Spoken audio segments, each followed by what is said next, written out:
The opinions expressed on the following program are strictly those of the guests and do not necessarily reflect the views of WCZT, regional media, coastal broadcasting, personnel, or advertisers. Money Talk with Melanie features lively discussions of a wide range of global, domestic, and kitchen table financial topics. Guest interviews include entrepreneurs, CEOs, and politicos who are experts in their fields. Be sure to listen up. This is important because it's your money. Your money. Be sure to listen to Money Talk with Melanie. Money Talk with Melanie. Wednesdays, 7 to 9 p.m. Eastern Time on 98.7 The Coast. And welcome to another live episode of Money Talk with Melanie, broadcasting live from beautiful Wildwood, New Jersey, here on 98.7 The Coast. I'm your host, Melanie Collette, and I'm happy to be with you this evening, back live. I think we had a couple of best of Money Talk with Melanie, but you couldn't even tell they were best of because they were so awesome. Like, a few people came to me and said, I caught your show the other night.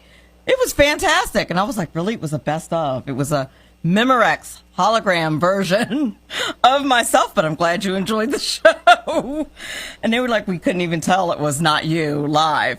Or I was live someplace and they were like, how are you live? And I was just listening to you 2 seconds ago in the car. I'm like, no, that was a Memorex version of myself, but now you have me live, and our guests this evening for the 7 o'clock hour will be Karen Beth Ford. She's a master financial coach, and she's going to talk to us about several little mini topics. She's going to provide us with keys to demolishing debt, share how to budget correctly. There is an actual correct way to budget. And she's also going to give us some principles of wealth building. And then for the second hour, we're going to uncover the mystery of anonymous donors and philanthropy. Some tips on philanthropy. Have you ever wondered why anonymous donors donate anonymously? It's not just because they're stingy or selfish. There actually is a financial strategy behind anonymous donations. So we're going to talk a bit about that as well. But before we do, a little bit of financial news. So I don't know if you've heard, if you keep up with Elon Musk on Twitter, if you don't, do yourself a favor, follow Elon Musk on Twitter, because if for no other reason, he's hilarious. He's just hilarious.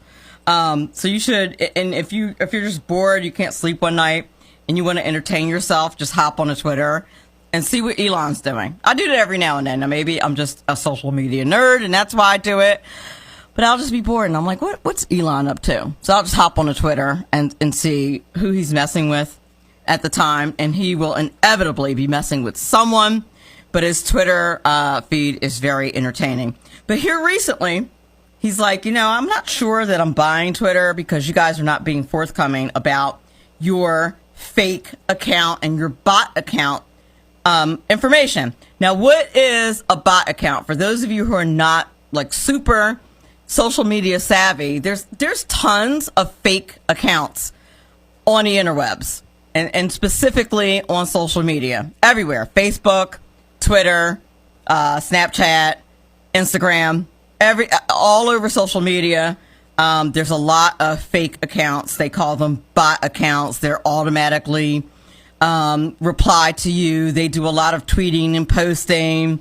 A lot of them come out of our enemies, come out of, rogue states and things like that. But there's a lot of fake accounts, and a lot of these celebrities and different people have fake followers and fake accounts.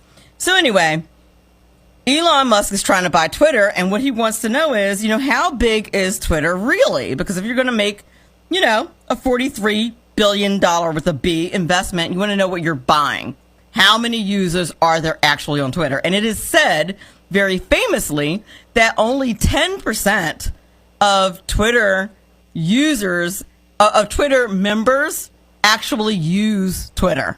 Like, the rest of the people are kind of stagnant or just like troll the Twitter feed. Just read the tweets and don't actually tweet. So there's only like 10% of us crazy people who are like involved in the media or politics that actually use Twitter. So Elon Musk, part of their deal is that Twitter's supposed to provide them with that information. Twitter has not provided them with that information, which he's repeatedly asked for since May 9th. They have not provided him with that information. If you were buying something, if you were buying a car, and you asked the car dealer how much mileage was actually on the car, and the car dealer was not being forthcoming about how many miles was on the car, you probably wouldn't be too anxious to buy that car. It's a very similar situation with Twitter. And Twitter's not being forthcoming. And you know, if this deal falls through, Twitter's going to have a serious problem, in my opinion. I think the stock's going to tank.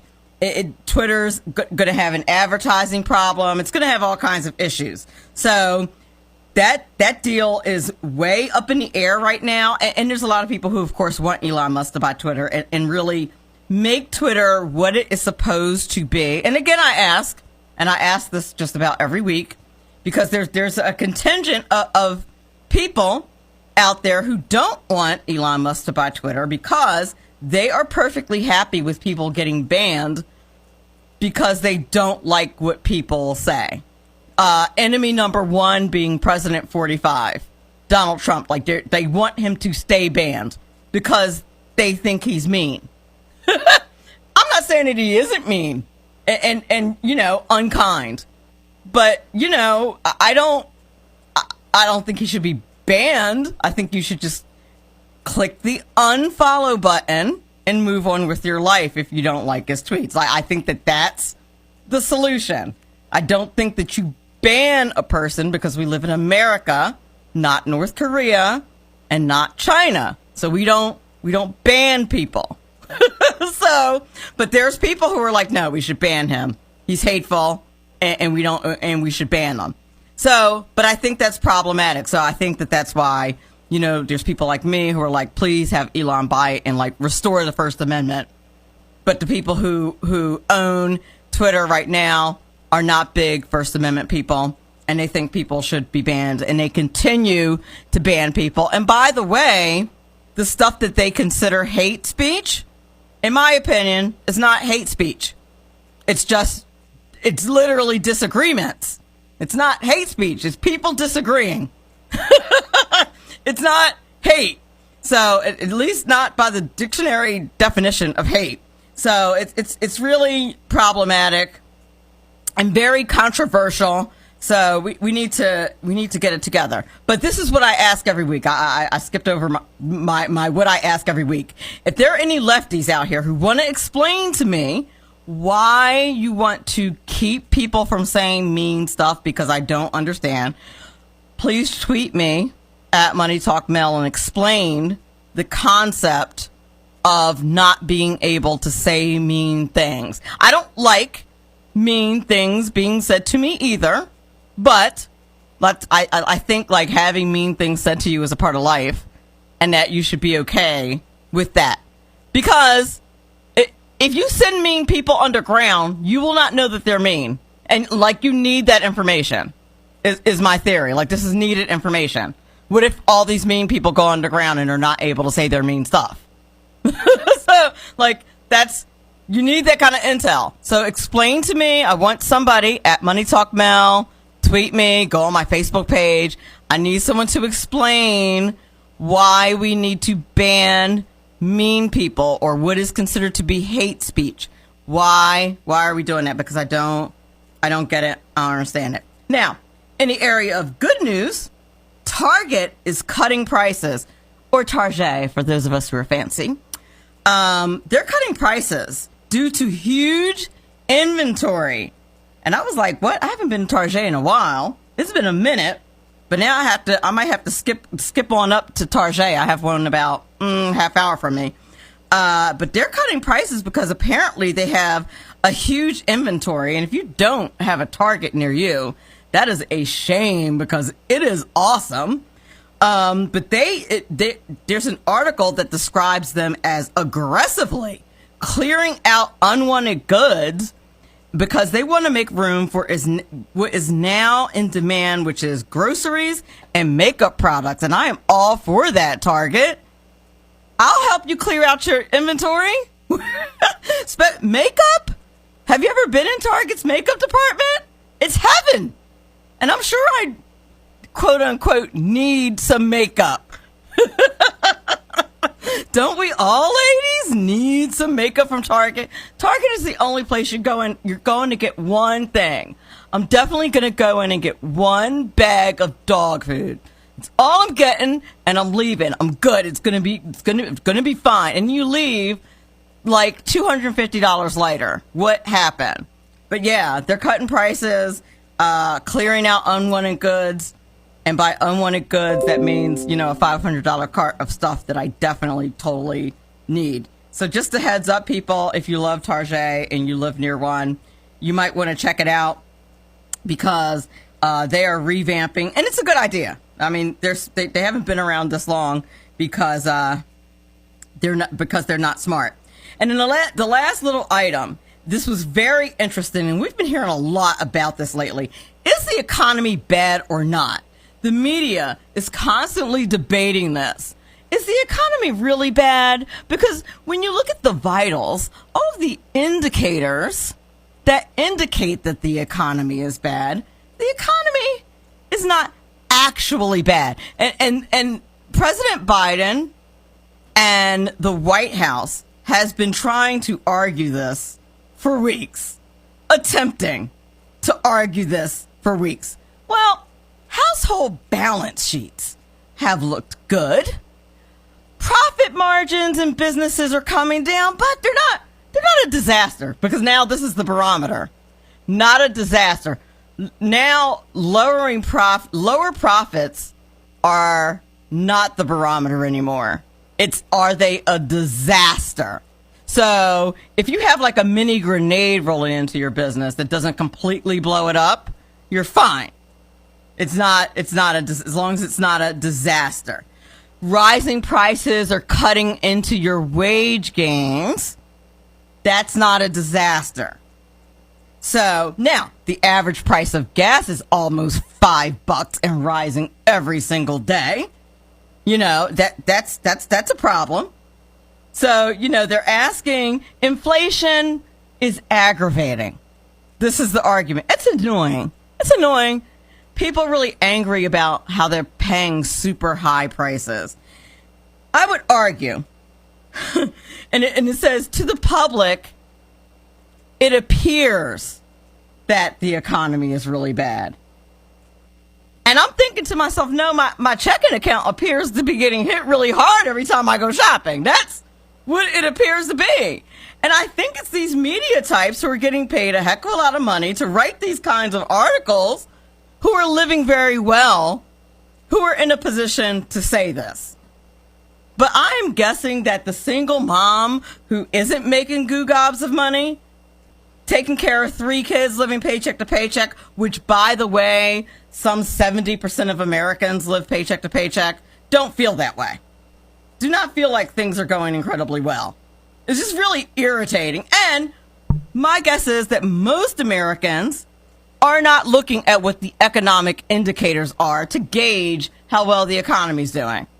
They're gauging it by when they go to the gas pump. They're gauging it by when they go to the grocery store. That's what their barometer is. So I really wish they would stop saying stuff like this. It's ridiculous. I'll get off my soapbox now. And we'll go to commercial, where we will bring back Beth Ford, Master Financial Coach. We'll be back in a few minutes. Money Talk with Melanie on 98.7 The Coast. This is important because it's your money. Your money. Money Talk with Melanie. Money Talk with Melanie on 98.7 The Coast. Welcome back to Money Talk with Melanie.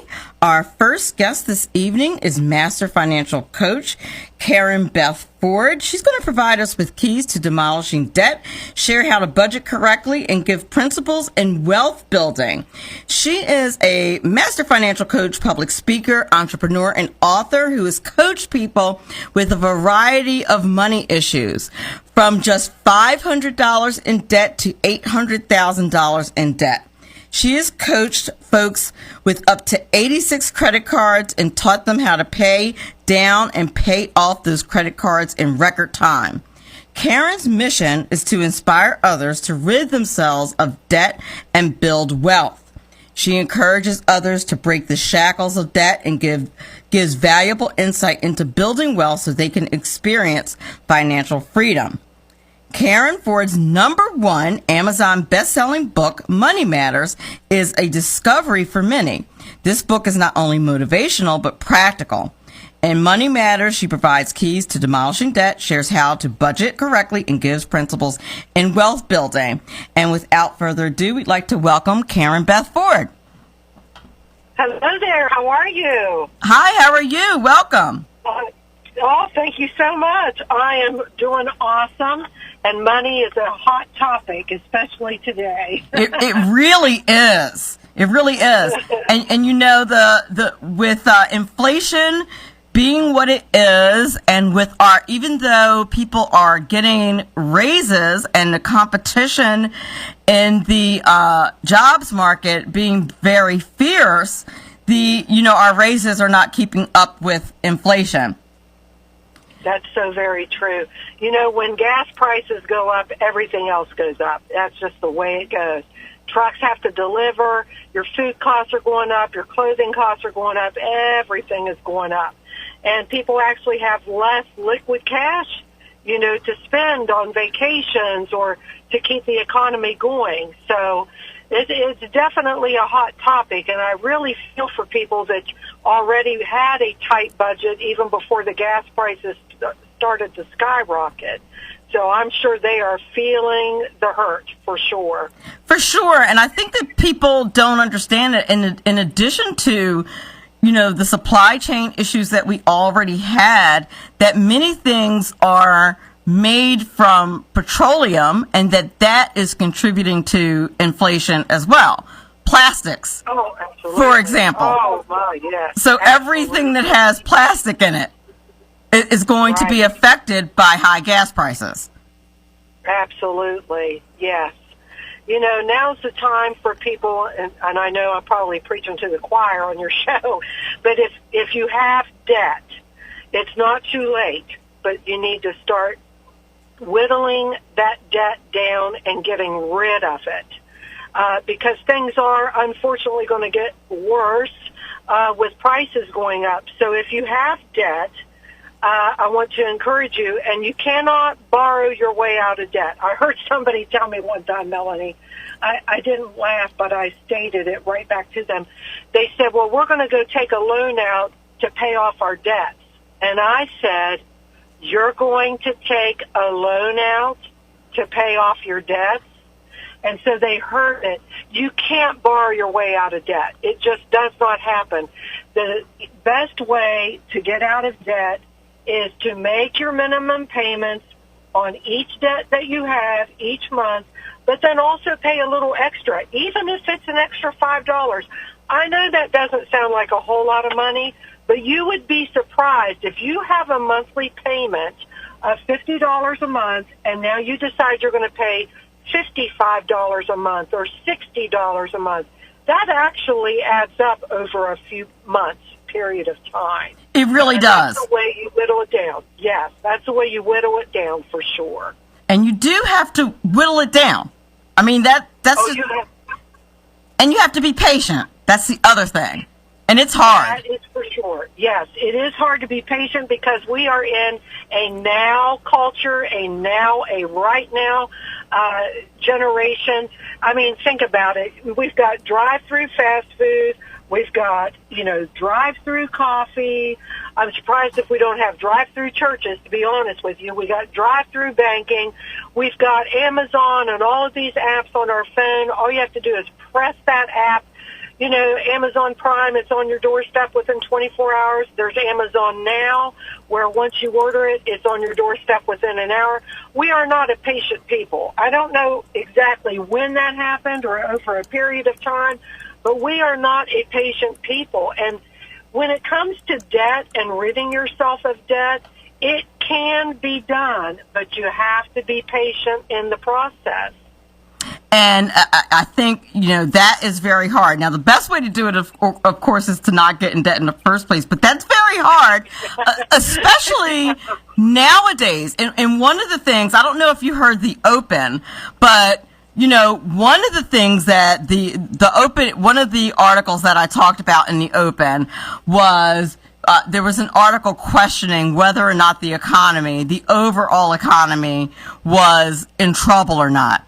And it was talking about how, economic indicators says that the economy is healthy, but people are complaining that the economy is not. Like, it just looks like it's not healthy. It's like, wait, no. Right. Like, when we're paying, double what we paid for gas last year, something's wrong with the economy. Absolutely. And our economic policy, for sure. Oh, absolutely. Absolutely. But, I want to say there's ways that the listeners, you can demolish debt. It's probably not going to happen overnight because, let's face it, you can get into debt real quick. I mean, it's easy. But the challenge is getting out of debt, but it is very doable. So it doesn't matter how much debt you have, you can get out of debt. First of all, don't borrow. If you have credit cards, stop using those credit cards because you're not going to, it's a vicious cycle. If you're trying to pay off credit cards but you keep charging on those credit cards, you're chasing your tail. It's like a cat chasing his tail. So you've got to stop using the credit cards if you want to pay off your credit cards. Make the minimum payment and pay a little extra, even an extra $5 or an extra $10. I like using the debt snowball approach. You list all of your debts from smallest to largest, despite the interest rates. And this is how it works. Let's say your smallest credit card is a balance of $100 and your payment is $50 a month. Well, in 2 months, that credit card's paid off. Yes. Then you want to chop it up and cancel it. But instead of taking that $50 a month that you no longer have to pay on that credit card and pocketing it or spending it, now you're going to apply that $50 payment to the next debt along with its minimum payment. So let's say, it's another credit card of $100 a month. Well, instead of just paying $100 a month, you're going to add that $50 to it. You're going to pay $150 a month until that credit card is gone. Then that $150 is going to be applied to the next debt. Maybe it's a car payment of $350 a month. Take that $150 plus $350 and pay that every month. And you're going to see that it works. Now, I've heard people say, why don't you pay attention to the interest rates? Wouldn't it make more sense to pay off the higher interest rate before the lower interest rate? Yes, it would make sense. However, again, we're dealing with impatient people. And right. If you don't see that it's working or a quick win under your belt, you're not going to stick with it. That's why we want you to start with the smallest debt first, pay it off, and then when you see, wow, I can do it, I got the first debt paid off, now you're more apt to stick to the plan. Right, because some of this is psychological, right? Oh, absolutely. Absolutely. Some of this is being able to see that you're making progress. Oh, absolutely. And so once you get that first bill paid off and you can kind of see that you're making progress, it does help you to pay the rest off. But I do agree. I think one of the hardest parts is not slipping up and using that credit card again while you're trying to pay it off. Like, it's such a defeating kind of thing. Oh, it absolutely is. When I had that coaching appointment with it was a husband and wife, and literally they had 86 credit cards. I can't imagine. How do you get it? When I read that, I was like, oh my goodness. Yeah. Were they like millionaires? Like, did they make a lot of, tell me they made a lot of money. No, they didn't. Let me tell you, it was a very interesting coaching session. It was my first coaching session with them. And I asked a series of questions during the coaching appointment. And one of the last questions I ask is, their debts, right? And then I say, okay, is there anything else? Well, by that time, I think they had 36 credit cards that each other knew about. And that's the key that they knew about. Wait a minute. Wait. Hold on. So they also were, and I did a show about this a couple weeks ago. So they both participating in forms of financial infidelity? They both. Yeah, so when I said, is there anything else? The wife's face turned beet red, and she said, well, I have some credit cards he doesn't know about. So I stayed calm. I said, oh, okay, let's go ahead and jot those down. So we jotted those down. And then I said, is there anything else? And his face turned beet red. And he said, well, I have some credit cards she doesn't know about. What? So, yeah. So they both were doing that. And long story short, we got all that done. And then I just looked at both of them, and I said, okay. Get divorced? I'm just kidding. Well, they are now, unfortunately. Oh. I said to both of them, I said, look, both of you were wrong. When you're in a marriage, all cards need to be on the table, literally. And you're not supposed to do things behind each other's back. So both of you were wrong. This could be World War III right now, but there's no sense in fighting about it. Both of you were wrong. So now what we need to do is we need to tackle these credit cards and come up with a plan on how you're going to get out of debt. So we came up with that plan, and fortunately they did have some wins with it, but they are divorced. They were divorced probably maybe 6 months ago. But that's really unfortunate. You know, if you're in a relationship, especially a marriage, that's not the time to hide things from your spouse. You no. What? Yeah. Oh my gosh. 86 credit cards? Mm-hmm. And how are you doing that?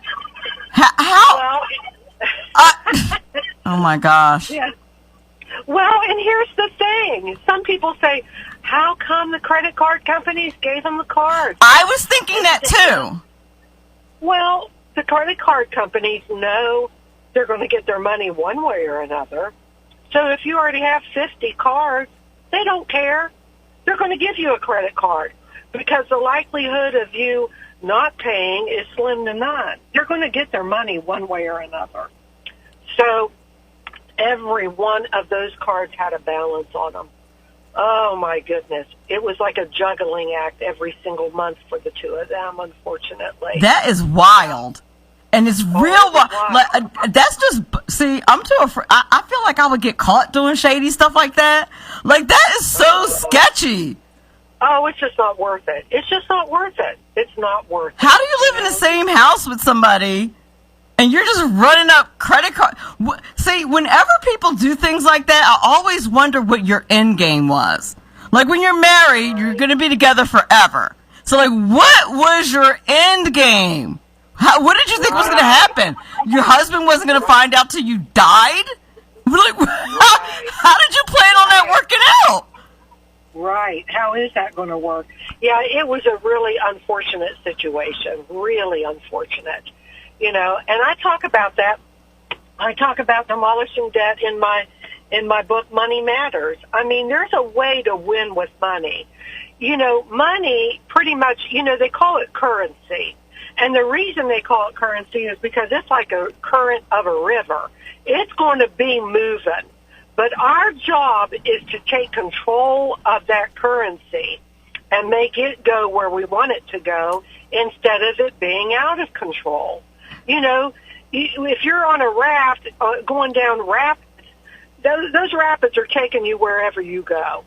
But if you don't budget, that's exactly what your money's doing. I mean, how many times do you look in your wallet at the beginning of the week, you see how much money is in there, but at the end of the week you look in your wallet and you think, what happened to all the money that was in the wallet? That is very true. We're up against a break, but when we come back, I want to talk about, real quickly, about some of the kind of bad alternatives that people take when they get into debt trouble, because I kind of want to do a little myth busting, if you will, about some of the ways that people attempt to get rid of their debt and kind of like the dangers of going to those routes, if you wish.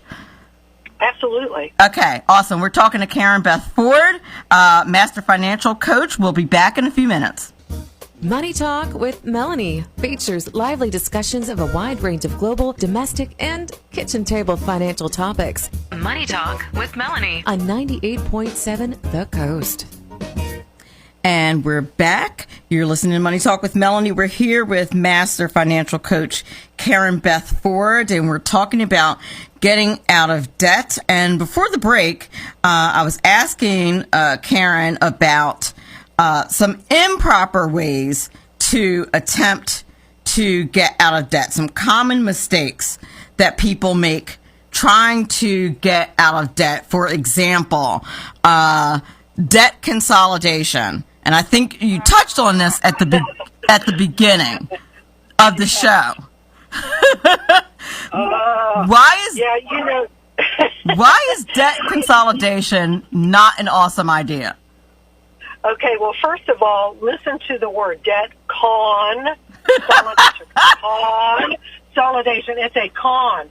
Now, I know it almost sounds like it makes sense to put all of your debts onto one payment, one bill, and that payment is a lot less than all of your payments, each month separately. However, dealing with money has to do with behavior. So number one, if you don't change your behavior, you're going to go down that path again. The couple that had 86 credit cards, well, 5 years prior, they took out a consolidation loan. And because they didn't change their behavior, 5 years later, they ended up with 86 credit cards plus the payment on the consolidation loan because they never changed their behavior. That's number one. Number two is in the long run, you might think, well, you're going to save money, but actually you're going to spend more because at the end of that consolidation loan, you actually will have paid more than you would have if you just would have hammered each separate debt every month and applied some patience. Really? So those are two big reasons right there. Is that how the math works out? That is how the math works out. If you will go to a bank, now don't do it, don't take a consolidation loan out, but ask them, just say, hey, my bills add up to $15,000. Can you show me what your interest rate would be, what the monthly payment would be? And if I only make the minimum payment each month, how much will I have paid back at the end of all of the payments? Add it up. You will have paid more. And again, the big reason is behavior. You have to deal with behavior because if you don't change your behavior, that's one of the main keys of dealing with money. If you don't change your behavior, you are going to go down that road again with debt. Now, Yes. is the same philosophy applied to a secured loan? Because that's certainly another popular one. Well, a secured loan, again, you need to look at the interest rates.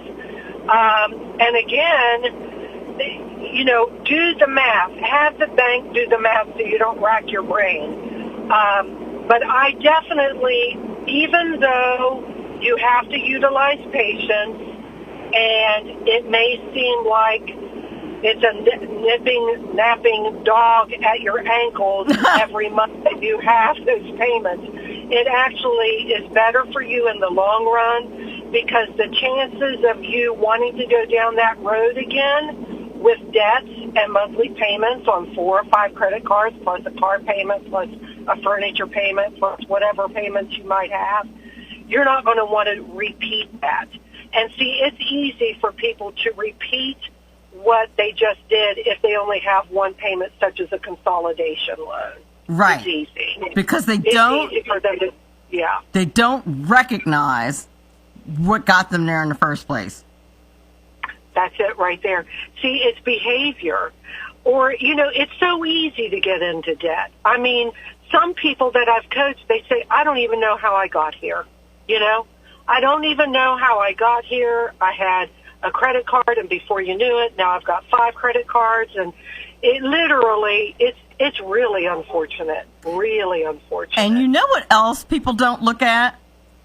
And here recently, within the last few years, I've started looking at it. People don't look at the interest rates on the credit cards. Nobody looks at because I say this as someone who didn't do that before. Right. And now I do. And now when I look at opening a credit card, I'm like, absolutely not. Are you out of your mind? Absolutely not. You know, I have seen credit card interest rates anywhere from 5% all the way up to 33.3%. You know, and I don't know if I'm allowed to say the word Lowe's or not, but I just did. The Synchrony credit card company that has that Lowe's credit card, you know, some people really like a Lowe's credit card because if you spend $500 or more on a credit card, you can take it 6 months interest free. Here's the thing, that is only applicable if you pay that balance off within the 6 months. Right. If you don't pay that off within the 6 months, then all that interest is tacked back on to that credit card at 33.3% interest. So it's just not worth it. If you don't have the cash, don't use the card. If you're not going to pay off your credit card balance every single month, don't use the card. And don't play the con game. Don't con yourself. Don't con yourself. Don't play yourself. Now what I do, if I use a credit card, I literally go into my bank account and set up the payment as soon as I do it. So the money's gone. As soon as I do it, I go into my account and set up the payment, and it's done. I don't. It's over. But because you just don't want to pay that interest. That interest is outrageous. So now another thing that you mentioned earlier, and we'll talk about that now. One more mistake that's very important. Borrowing from your 401k to pay off debt. Is that a good idea? No, it isn't. Because you're actually robbing yourself. A 401k, first of all, you're going to pay a lot of penalties if you're taking, you're going to pay penalties. When you take a loan out on a 401k, the amount of money that goes into your 401k every month is now being utilized to pay off that loan. So you're robbing yourself of the opportunity for your money to grow. That's number one. And number two, because you took some money out, now you're going to have to pay interest on that as well. That's exactly right. So I think that what a lot of people don't understand is doing the math. Like, you have to actually do the math. You have to actually run the numbers. And if you don't know how to, then you need to reach out to there are tons of people who have coaching services like Karen Beth Ford has, where you can reach out to someone and say, this is what I want to do. How do I do it? What do those numbers look like? You can just save, a valuable amount of dollars by reaching out to someone with Karen Ford's expertise that can guide you through it so that you save thousands of dollars. Now I want to get into the budgeting part, because this is very important, and a lot of people do not know how to budget their money. And it's so important. Yep. I have coached, Melanie, people from the age of 18 all the way up to 74 years of age. And the common thread with all of these people is, I never was taught how to budget. And that is step number one in taking control of your money. Because if you can learn to budget every single month for that particular month, you are going to win with money. And it doesn't have to take long. Actually, creating a budget only takes about 10 to 15 minutes for the month. And, you know, so many people don't want a budget because it's a bread and water connotation. They think they're going to just have bread and water or beans and rice, or they can never go out to eat, or they can never go on vacation. And that's farther from the truth. You can still take vacation. You can still have your latte. You can still go out to eat. But the thing of it is you are taking control of your money. If you want to go out to eat to Ruth Chris 10 times this month, you can certainly do that, but you're probably going to eat beans and rice the rest of the month. But right. Unless your finances are built like that. Just make sure it's in the budget.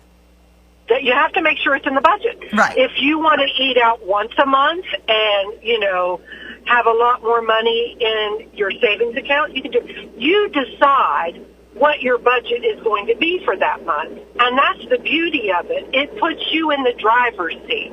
It puts you in control of your money. And people that do not budget do not have control of their money. That's just plain and simple.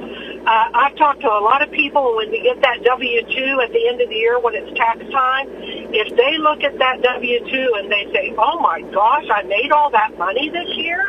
What happened to all of it? I already know you don't budget, because a person who budgets knows exactly where their money is going. That's true. And in full disclosure, I teach high schoolers. It's required in New Jersey, financial literacy, and I also teach economics. And one of the things that I teach is budgeting. And every time I teach it, no matter how many times I say it, budgeting always seems to be associated with not being able to have the things that you want. And I keep telling them that is not the case. I said, just the things that you want, you put in your budget. Just put it in your budget. Right. That's the thing. And if you and I tell them, I'm like, listen, if you don't have enough money for the things you want, you can do a couple of things with your budget. There's two things. You either make more money, which is always an option. Everybody always thinks of budgeting in terms of cutting if you don't have enough money. And I'm like, no, there's always make more money. Make more money is always an option. I don't know why people don't think of that as an option. Especially when I was younger, I would be like, oh, I need to make more money. And I'd just get a second job and make more money. Like, that is always an option. I tell teenagers, like, they have boundless energy. Get another job. Make more money. Right. That's exactly right. Yep. Like, you can always up the other side of the balance sheet. Make more money, add to your budget, and you can have the things that you want and put it in your budget. That's exactly right. Yes. Yeah, but it's so weird. It's just strange, the mentality, how whenever you say you have to budget your money, it's just, like you said earlier, it always seems to be associated with lack or restraint or not being able to have just because you have to budget. And it's like, no, you're just tracking it. And how do you feel about like budget trackers, like apps and things like that help you track how you're spending your money? I find those to be very valuable. I really like the app because most people, their phone is an extra appendage anyway. The phone is always with them or very nearby. And so I actually like that because it all depends on what's going to work for you. An older generation, maybe that does not have a smartphone with apps, you know, the piece of paper and a pen for the budget, that may work better for them. But I am totally okay with a budget tracker. And again, as long as you plug in the numbers and you decide what your budget is going to be, that's the key right there. You know, I've coached husbands and wives, and one of the questions I ask is who should do the budget. And the husband will say, well, she should because she's really good with numbers. Or she will say, he should because he's the man. And actually, neither one of those answers are correct. It actually needs to be, both of you need to participate in the budget. One of you... Absolutely true. I'm sorry, we're at the close of the hour. I wish I could talk to you some more. Karen. Oh, man. I know, right? Karen Beth Ford, where can we find you on social media to follow you, pick up your book, etc.? Okay, absolutely. Well, you can go to my website, KarenFord.org. On social media, you can go to Facebook, KBF Money Managing. You can also go to my YouTube channel, KBF Money Managing. It's a free channel, free tips. And then all my books are on Amazon as well as my website. But Money Matters is the book that encapsulates budgeting, demolishing debt, building wealth, and the thought life. Thoughts are just as important, very important when it comes to money as well. Excellent. Thank you so much for being my guest tonight. A wealth of information. I appreciate it. Have a great night. My pleasure. Thank you. Money Talk with Melanie features entrepreneurs, CEOs, and politicos who are experts in their fields. Money Talk with Melanie. Money Talk with Melanie on 98.7 The Coast. The opinions expressed on the following program are strictly those of the guests and do not necessarily reflect the views of WCZT, regional media, coastal broadcasting, personnel, or advertisers. Money Talk with Melanie features lively discussions of a wide range of global, domestic, and kitchen table financial topics. Guest interviews include entrepreneurs, CEOs, and politicos who are experts in their fields. Be sure to listen up.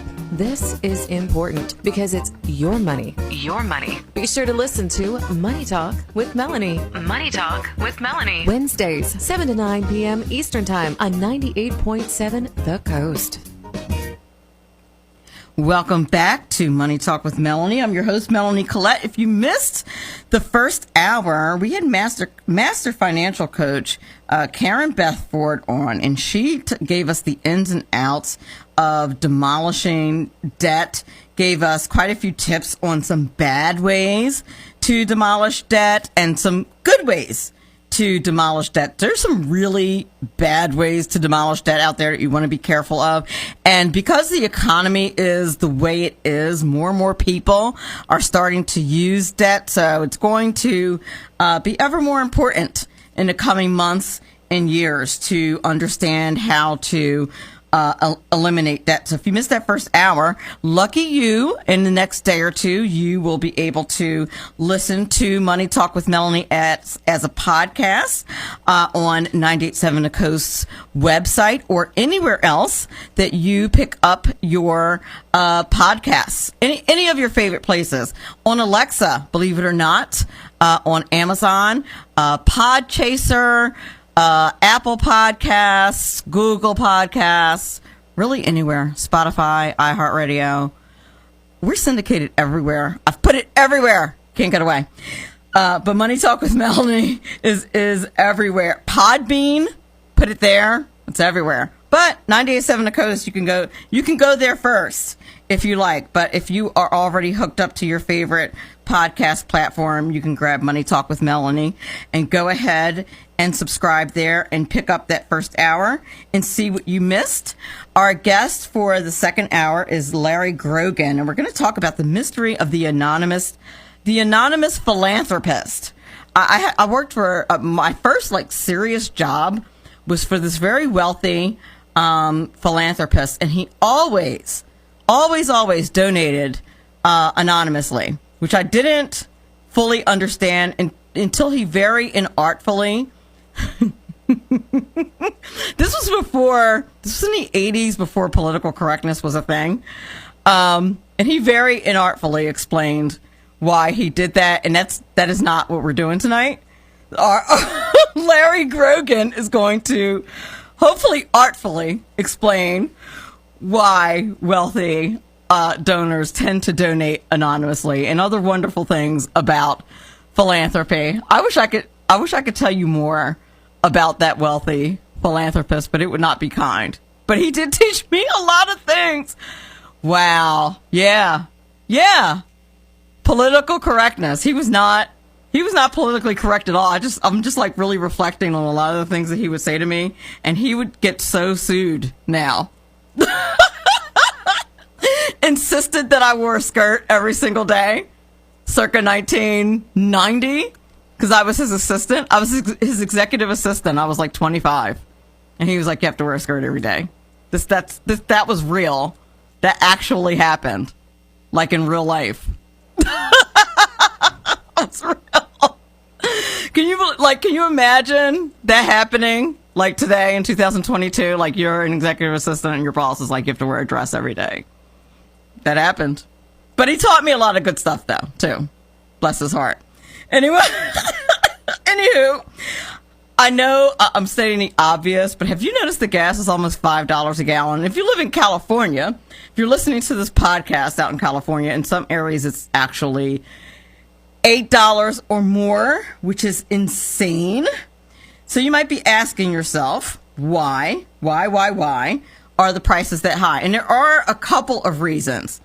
Now, the press is going to tell you that has absolutely nothing to do with all of those, 40 some odd executive orders that President Biden signed, some of which had to do with shutting down pipelines and not allowing any more drilling and things of that nature. That it has to do with Putin's price hike. But we never really got a lot of oil from Russia to begin with. So that didn't really affect it all that much. Not that big of a deal. And by the way, Europe is still buying a lot of oil from Russia. Russia is still fine. And if you check out the ruble, doing really well, which tells you that our sanctions are not really all that effective. Just something for you to think about. Just meditate. You need to meditate on that. Like, why is that? We were supposed to put, as the United States government, was supposed to put all these sanctions on Russia, which was supposed to deter them from invading Ukraine or encourage them to get out of Ukraine. Is any of that happening? No, it is not. But I digress. So, we're over the summer, this is the peak time when gas prices really go up. And some gas stations are preparing their signs to go to double digits. Like possibly $10, which is absolutely frightening. Now, part of this is supply and demand, right? So you have to ask yourself the question, like at what point, or maybe you've already reached the point, but at what point is it going to start to affect your driving? Like at what point are Americans going to say, okay, I'm going to really not drive now. I'm going to start being careful about how I drive. Or maybe you've already reached that point. Some people have probably already reached the point where I'm going to be strategic about where I go, about how I drive, not waste time, be very, really consider the logistics of how I run my errands because of, gas prices. I'm sure some people are already there. So one of the articles that I ran into said that we're about maybe another quarter or so away from a lot of people doing that. A lot of people are in that situation now. And if we keep going, people are going to start really cutting back on their driving. And that could drive prices down. Maybe. Because people will start, consuming less oil, which, by the way, I think is the Biden plan overall. They want people to consume less fossil fuels. They actually think, maybe they don't know how to count, that people will start buying electric cars. But what I don't think they understand is that you can't afford $5 a gallon gas, you might not be able to afford a $60,000 electric car because math, but whatever. I don't understand. What kind of calculus are they doing? these legislators are completely out of touch.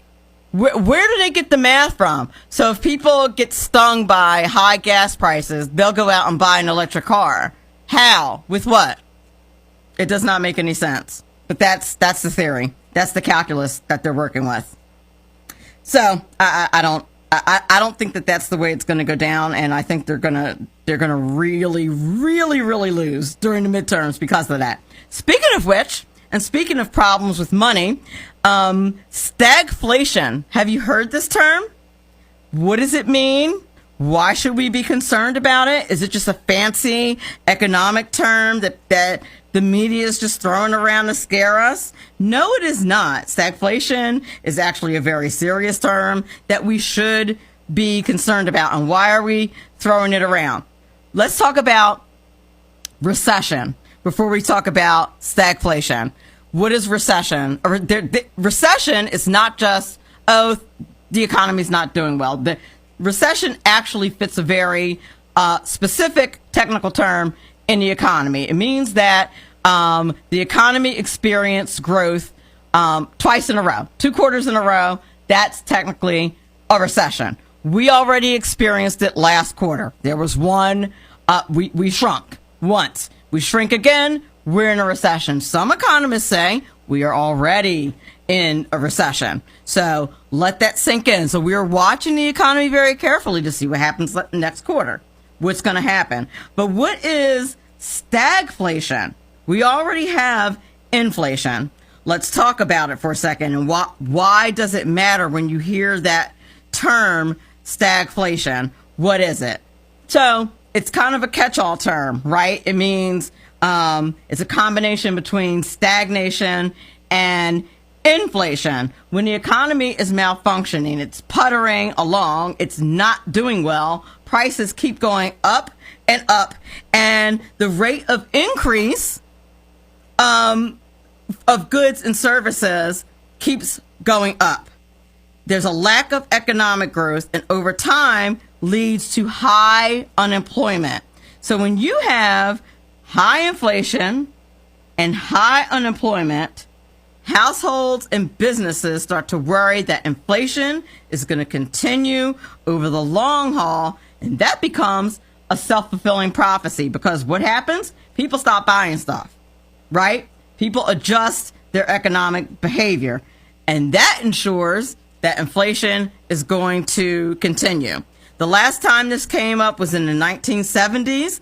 Those of us who are of a certain age can remember that period of time. There was high inflation, weak economic growth, and bang, stagflation. So whenever you have stagflation, it's like when the macroeconomy is not working well, and it's very problematic. That's why it's bad. You get the opposite of two things. Things are getting more expensive all the time, but you're not able to consume more, and you might lose your job on top of that.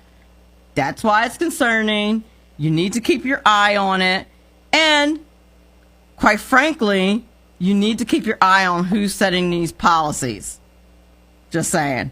Who's setting the policies that are encouraging inflation and stagflation? I don't care what any of these pundits tell you on either side of the aisle.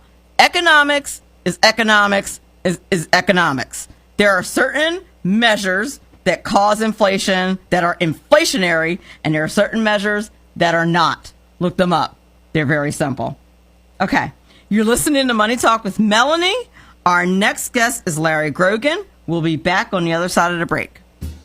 Money Talk with Melanie on 98.7 The Coast.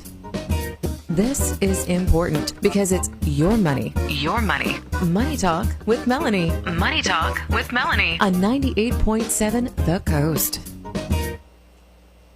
Back, our guest for the second hour is Larry Grogan. He is the president of Grogan Advisory Services, a private wealth management firm. During his nearly 25-year career in the financial sector, he has now launched the Legacy Charitable Fund, a donor-advised fund to support his clients' philanthropic interests. Larry himself is a philanthropist with an emphasis on children's hospitals, their services, and animals. For 8 years, he has a pet therapy team with his dog Scrappy at the local children's hospital.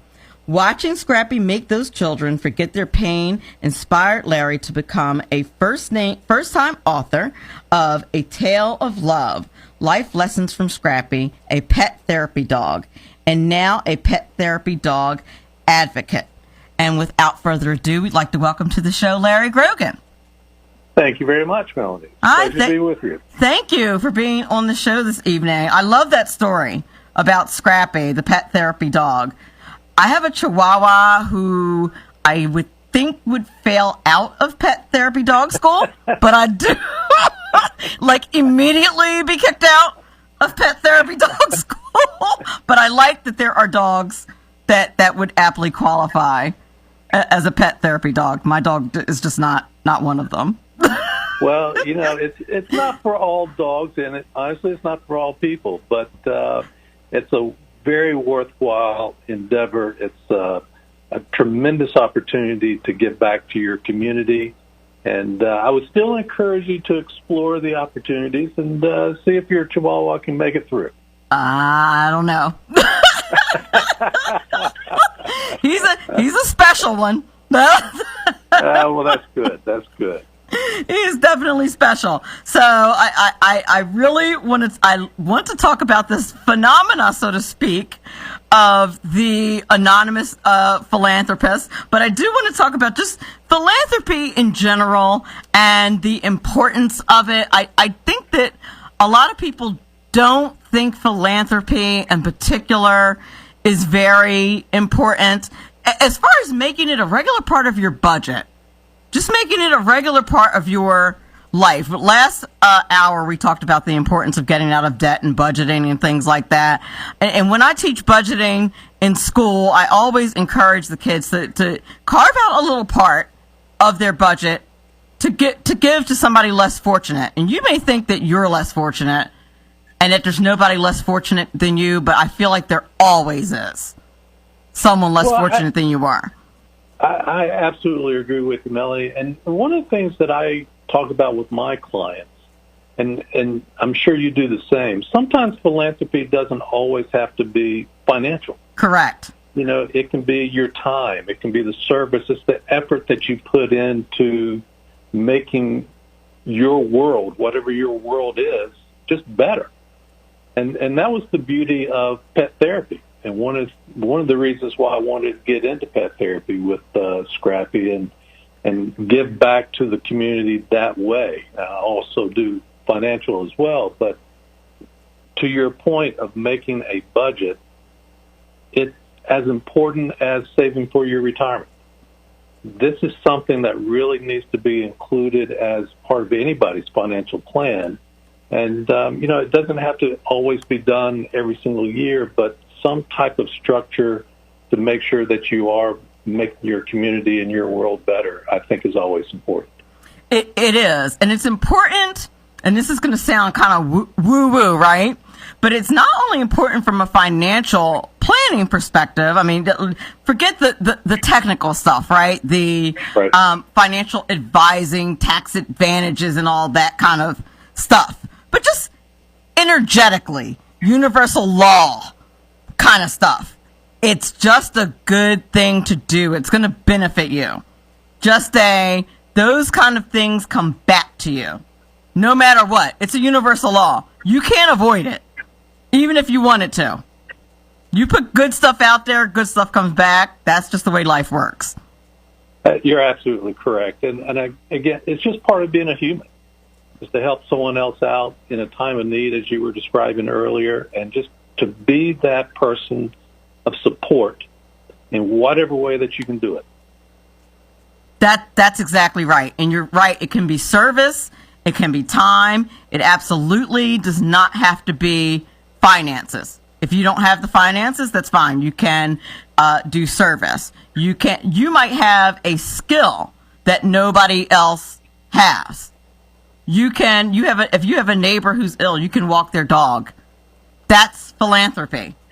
You can help them out in any kind of way. But I think often people don't think of that. But there are tons and tons. And there are websites that you can go on, and hundreds of charitable organizations that do tons of different things and help people out who are in need of just many different things. And to your point about it coming back to you, when you volunteer and you get out in front of people, you've got the opportunity to network. You've got the opportunity to share your story. And those are the people that are going to come back and support you in whatever your story is. And so you're correct in the fact that when you give, something's going to come back. And that's important for a lot of people to understand. I think it's real important for young people to understand that, because they're the ones in the position of thinking, I just don't have anything to give. Everybody has something to give. And when you've got that opportunity to get in front of other people that have the opportunity to do something back for you, that's an opportunity that you need to take. For sure. Now, how did you decide where the world just has so many problems, right? Especially nowadays. It just seems kind of everywhere you look, especially from a societal standpoint, things are just breaking down all over. How do you decide where to invest our valuable resources, whether it's your time, which I would argue is more valuable than money, right? Your time, your money, your assets. Like, how do you decide where you want to put it? Because there's so much need. Well, you're right. And I think for me personally, I did what you do with your clients and I do with my clients. I took a look at my assets. Scrappy was a great asset for me. She was one of those dogs that people just gravitated to. She was 5 pounds. She was furry. She was cute. And she just drew people in. And so I considered her one of my personal assets.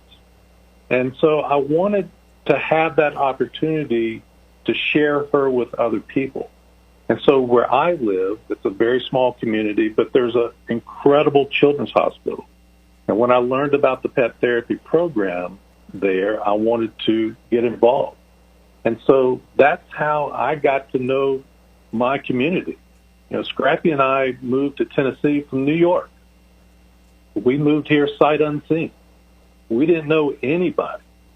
So we were talking about networking earlier. This was my way to be able to network, give something back to a community that I was just learning about.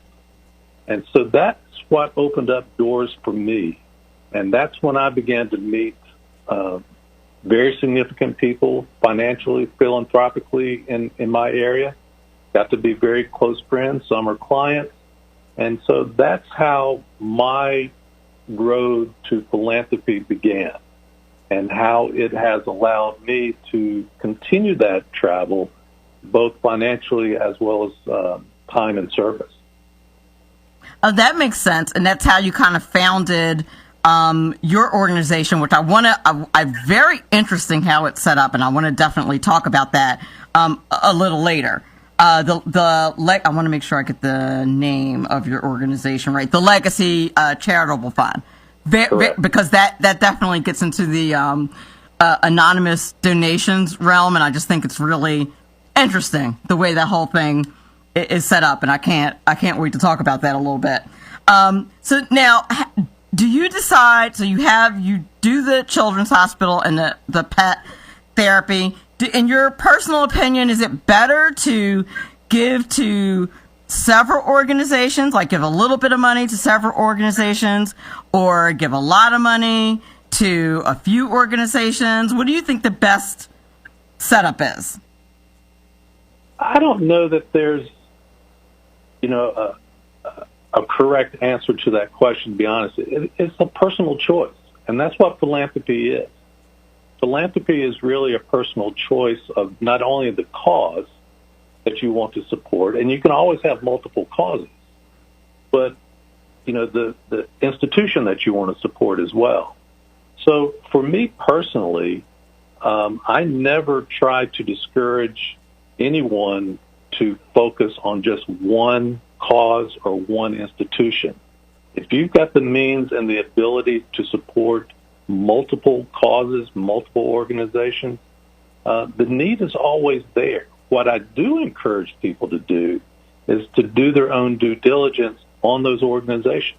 Yes. Because you want to make sure that the money that you're giving is going to be used properly, and that it's not going to be used for something that you're not comfortable with. And so you can do the research on those organizations and get their financial statements to see how they're using the money, what their financial position is. There's a lot of ways that you can do that, through GuideStar.com. Covers a lot of nonprofit organizations. And so you just want to make sure that when you make a decision to make a gift, that it's going to be used in the way that you would want it to be seen used. Yes. Yes, that's very true. Charity Navigator is another one that's pretty good at helping you check out different charities. You want to. It's very. It's interesting how that people don't know that all charities are not created equally as far as how much they spend on administrative costs, how much money actually goes directly to the people that the charity is attempting to help. So you have to be really careful, particularly if you're making a sizable donation, and just make sure that everything is the way it's supposed to be and that there is plenty of transparency. That's very true, and I'll share very quickly a story with you. Where I live, we're talking about 60,000 people. That's it, very small. If you consider some of the outside communities, we're maybe up to 120,000 people. But for 120,000 people, there are over 200 nonprofit organizations in our area. Wow. That's huge. That's a lot. And so what we found is that there are great organizations doing great things, but they're also doing a lot of the same things. Right. And so you want to make sure that you've got the opportunity to make sure that the transparency is there. And, a lot of these are startup nonprofits. And so I had a conversation with one time that just said, I said, what would you do if a donor wanted to give you $50,000 today? And it went silent. It was like crickets on the other end of the phone, because they had never experienced anything like that. And basically what that told me was that they needed structure in their organization. So we worked with them to make sure that we could ensure that the donor's money was not going to be wasted, and we did it over time. So we did 5,000, at one time, and then we wanted to see certain things put in place. We did another 5,000 to make sure that they weren't going to be here today and then gone tomorrow. And so there's a variety of different techniques that can be used to make sure that your money's going to be spent the way that you would like it to be spent. That's exactly right. And don't let the, news and the headlines and media and things like that fool you. You really need to kind of dig before you go supporting a philanthropic organization. And everything should be transparent. You should be able to find all of their financial information, and you should be able to find what they've done with the money. You should be able to find people that they've helped. Mm-hmm. Like, what's the stuff, what did they buy with the money? You should be able to see that. And if you can't, then that's a problem. Yeah, and that's very true. And the same thing applies for very small nonprofits and extremely large nonprofit organizations. So the same rules need to apply to whatever size nonprofit or charity that you're looking to engage with. That is very true. We're up against a break. We're talking to Larry Grogan. about philanthropy and anonymous philanthropy, which we're going to dig into a little more right after the break. You're listening to Money Talk with Melanie. We'll be back in a few minutes. Money Talk with Melanie features lively discussions of a wide range of global, domestic, and kitchen table financial topics. Money Talk with Melanie on 98.7 The Coast. Welcome back. We're talking to Larry Grogan about philanthropy and reasons that people tend to donate anonymously. So before we get into that, I want to talk about that there's tons of reasons why people donate publicly, right? Mm-hmm. Now, I use one of the reasons why I do it sometimes is because, say it's like a GoFundMe, right? And a friend posts, on social media, they're raising money for whatever reason. I kind of want my friend to know that I donated, right? Absolutely. Yeah. You want your friends to know that you did. Now, what's kind of funny about that when I was thinking about it is, due to a technical error and a complicated love life that I have, my last name is different. And I don't think any of my friends ever know that I actually donate to their stuff. And so I always, because like PayPal wants, a pint of blood and 20 pages of documentation for me to change my last name. So like I often wonder if my friends know that it's me or if they think that I'm this cheapskate who's just passing posts along and never donate to their causes, right? But right. That's one of the main reasons people include their name, right? Because they want their friends to know that, like, I saw it, I support you, I donated. That's probably one of the main reasons that people do that. They want to model good behavior to their kids, right? That philanthropy is important, that kind of stuff. And there's probably other reasons too, right? Absolutely.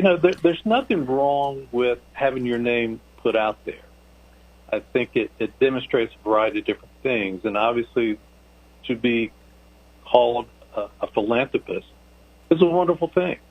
And so there's nothing wrong having your name attached to it. Same thing with your business. And so that's why you always see a lot of businesses make philanthropic gifts, and their name's always attached to it. But one of the things that was of value to my clients was the ability to gift, but do it anonymously. And that's where the Legacy Charitable Fund came in, because you can actually do that or have that service provided to you through the Legacy Charitable Fund. Right, which is very cool the way it's set up. Can you explain a little bit about the way it's set up? Because it's not really set up like a regular charitable organization, right? No, it's not. It is a 501c3 nonprofit, but it is designed to give money to nonprofits. So we're not here to keep the money. We're here to provide a service to donors that want to accomplish a variety of different things. So to give you an idea of how it works, all donor-advised funds operate the same way. They're very similar in the fact to a foundation, which we always hear about. We always hear about foundations being set up and doing a lot of good. But when you take a look at the tax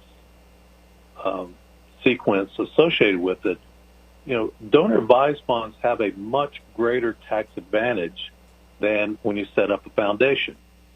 To put things in perspective, if you were to transfer cash into a donor-advised fund, you get to deduct 60% of the value of that cash off your taxes versus 30% to a foundation. Similar situation applies for equities, 30% for donor-advised fund, 20% for foundations. One of the other unique aspects with donor-advised funds is that you're not forced to take money out of your account and give it away every single year.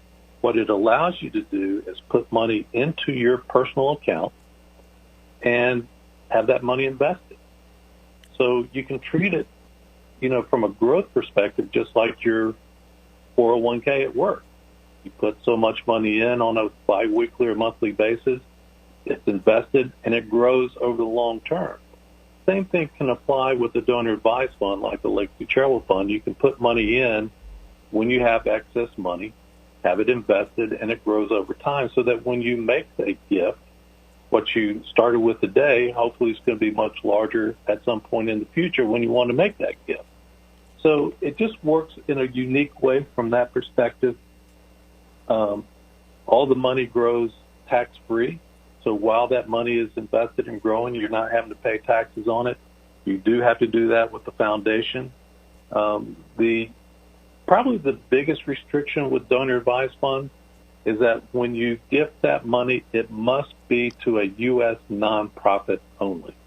Okay, so you can't donate it to any organization that's organized abroad? Correct. Now, you can donate to a U.S. charity that then will fund international activities. So, for example, if you want to do something with the Red Cross, you can donate to the Red Cross through a donor advised fund. And, because the Red Cross is a U.S.-based nonprofit. Right. Then once they get it, they can send it to wherever country they need or do whatever it is that they need with it. So you can still provide resources for international opportunities. It just has to be done through a U.S.-based nonprofit. That makes sense. Okay. That makes a lot of sense. And your tax advantage is much higher, it sounds like, than if you're dealing with a regular foundation. It's significant not only from a tax perspective, but the investment side of it is significant as well, because each year a foundation must pay taxes on the growth of that investment. A donor advised fund is 100% tax free. So why would, and maybe I'm just thinking, so if you have a financial advisor and you go to them and say, I'd like to set up a foundation, or I'd like to set up a charity, why would a financial advisor recommend a foundation as opposed to a donor advised fund? Well, there's a couple of things that are important to consider, and it's really based on what does the donor want to do with the money. Okay. So, for example, one of the challenges with donor advised funds is that you cannot set up a scholarship. It's almost like you were reading my mind, because what I was thinking, I'm a school teacher during the day, and I was just sitting here thinking, under those circumstances where you're going to be giving away the money every year, a long-term investment vehicle would not work. Correct. Right. And so that's one of those areas that you just have to make sure you understand what is it that you want to do with your money. If you simply want to support organizations that represent you and your interests for various causes, whether it's a children's hospital, animals, whatever the cause might be, a donor advised fund is typically going to be the most advantageous for the donor. Sure. If you want to do something on a large scale where you can support international organizations, you can support scholarships, the foundation is going to have a more flexibility with what you can ultimately do with your money. But if your interest is really going to be U.S.-based services, different organizations that represent your causes and your interests, typically a donor advised fund is going to work very well. Now, here's the other interesting thing about donor advised funds. You can use that money and gift it to a foundation. Okay. So you still have that flexibility to support various organizations, and then you can work with that foundation to create whatever it is that you may be interested in, whether it is a scholarship, but it has to be done through the foundation itself. You can't do it directly through the donor advised fund. It seems to me that a I don't want to use the word crafty because that makes it sound sketchy. Creative. There you go. That's the word I'm looking for. It seems to me that a creative fund management or financial advisor would set up both, depending on the situation, depending on what you were trying to do.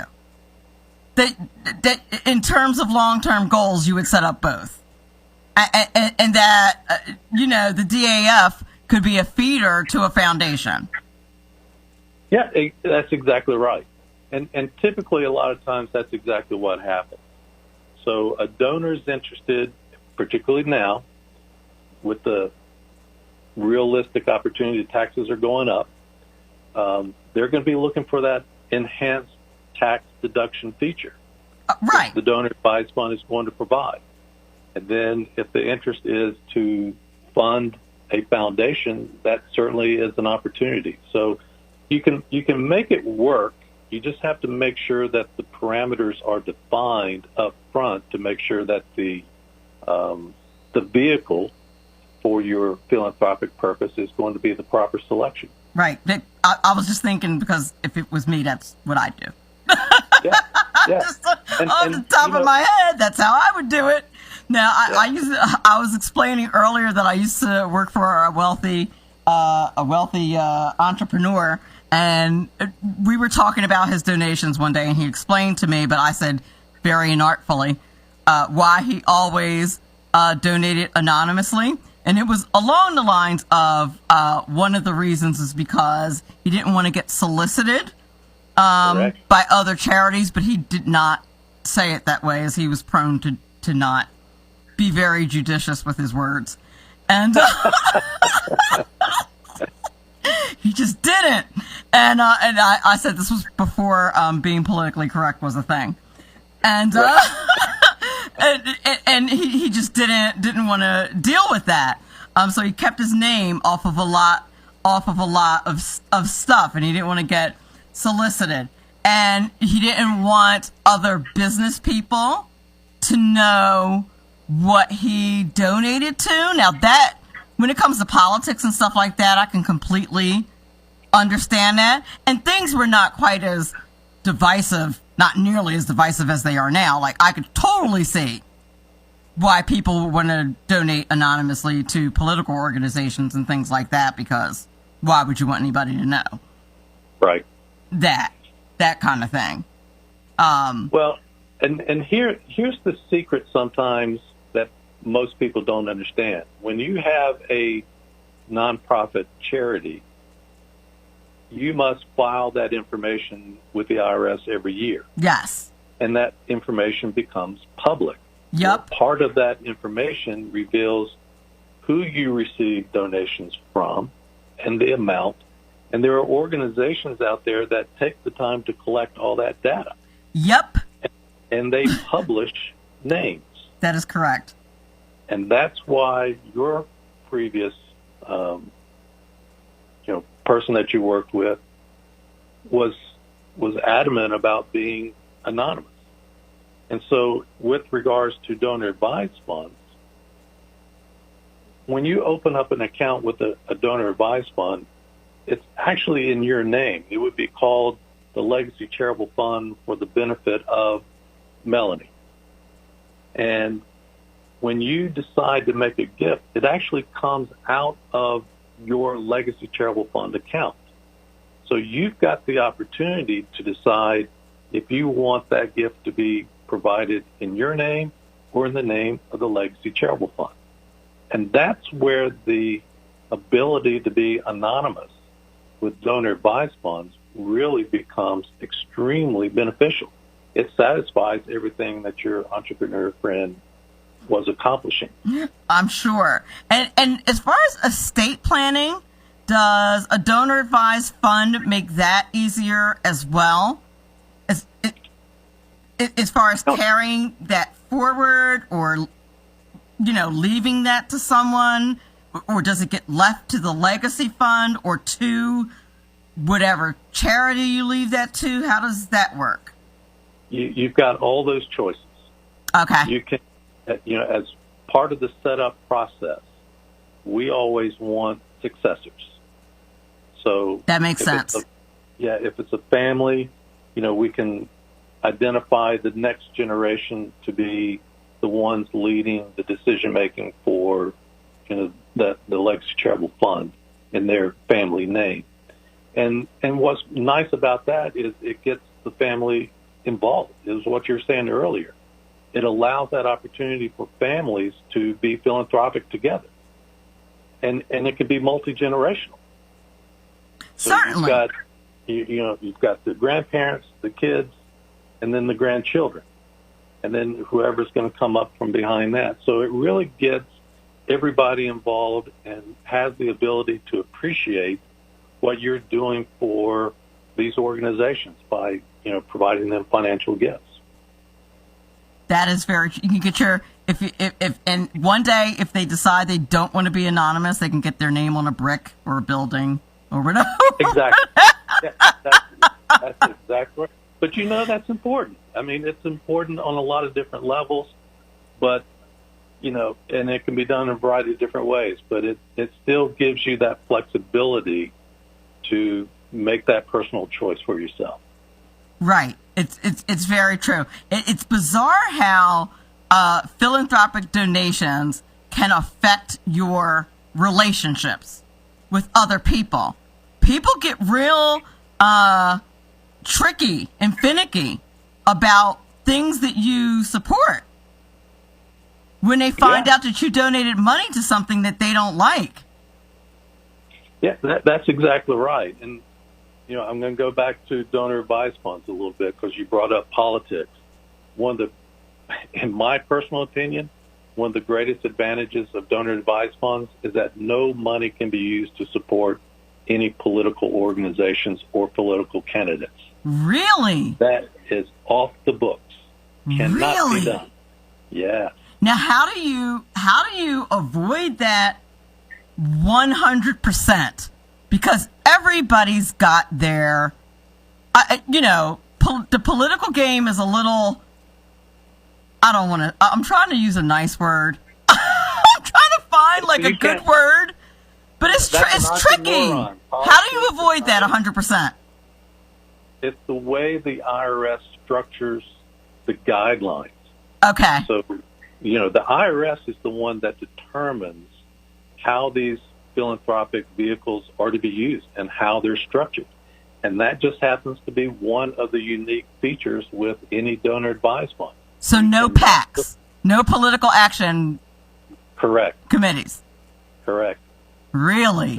Yeah. Well, and now again, that's amazing. And when those gifts get made, they have to be reported. So if the IRS sees that it was reported, someone's going to be in trouble.